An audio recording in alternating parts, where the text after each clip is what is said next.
The first wave of spider hatchlings will spawn the first time the queen jumps to the roof. While the adds only do 3 to 5 range damage, they attack quickly and will interrupt your casters from healing. From our analysis of several fights, it seems like they will spawn up to 4, at least from what we can tell so far. It's unknown if it scales with more from our current testing.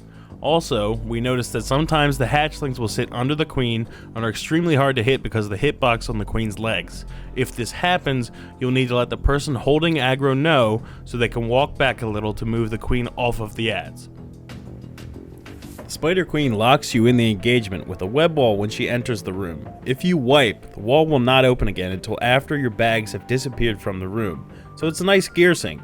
This also means that people can't gank you while you are doing the boss, only before or after. On my Thursar, with the 10% melee damage resist clade, I was getting hit for approximately 40 damage per queen bite in Ironbone Mercenary Plate. In Steel and Tongue Steel Mercenary Plate, I was getting hit for 11 to 12 damage per bite. Also be aware, this does not mean you need a full steel set. The queen only seems to hit the torso primarily and the legs for the slashing attack, meaning you really only need steel torso and leg armor pieces. The Spider Queen seems to have a very high damage attack if you turn your back to it. As you can see here, it hit one of us for 110 damage, slashing attack to the legs through steel armor.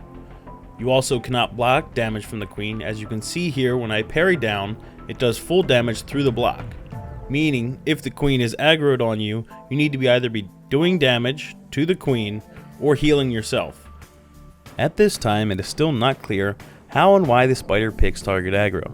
We have tested various methods, such as allowing the tank some time to generate threat with damage before healing them. We also tried having a mage do nothing when they have aggro, in case self-heals are generating more threat, and we've still been unable to determine how the aggro works. As it stands, it seems rather random, and you should prepare as such. This is part of the reason why I believe you need at least 2 mages. If anyone is able to determine a bit more about the aggro logic, let me know down in the comments below. In its current state, the boss is clearable with a coordinated 4-man group. 4 is the smallest group size we were able to kill it with. You will need healers. I would recommend 2 at the minimum. If your solo healer gets aggroed first, he is going to die, and then it's a DPS race against the clock. 2 foot fighters for clearing the ads and or DPSing the boss. I would say 4 is really pushing it. The chance of wipe will be high, and I believe 3 and under with foot builds stand no chance of clearing the boss on their first run. Thursars seem to be very strong for this boss instance. As you can see at the end, I am able to solo tank and DPS the boss for a large portion of its health using the strength buff and lifesteal clay gifts on the Thursar. Minor tip to be aware of: the boss's health persists until it is killed. Meaning, if you get wiped, don't give up. Go back and you might be able to still kill it. You should also be aware that this means another group could ninja the boss kill if you don't get back before the web wall drops. Even if you kill the boss, the chance of some of your party getting killed is high. Make sure you have a Spiritist mage there with you to resurrect dead party members after the boss has been killed. The Spider Queen drops approximately 60 to 65,000 Spider Queen carcass, around 1,000 niter, and 1 Spider Queen egg. The Spider Queen egg is currently used to purchase the Ranger Armor crafting book. See the description below for a link to the video where I show you where to find the vendor for the Ranger Armor book.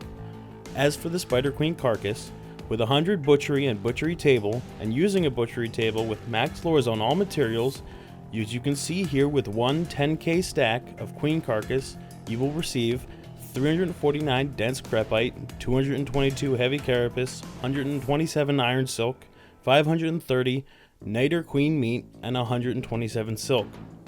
This means one Spider Queen kill ends up giving roughly 2,094 dense crepite, 1,332 heavy carapace, 762 iron silk, 3,180 Nitre Queen meat, and 762 silk per kill. There is currently 3 spider caves in the game, with a Spider Queen boss in each. There is one near the GK Tefra crater, one near Vada in the Spider Valley, and one close to the jungle by Moki.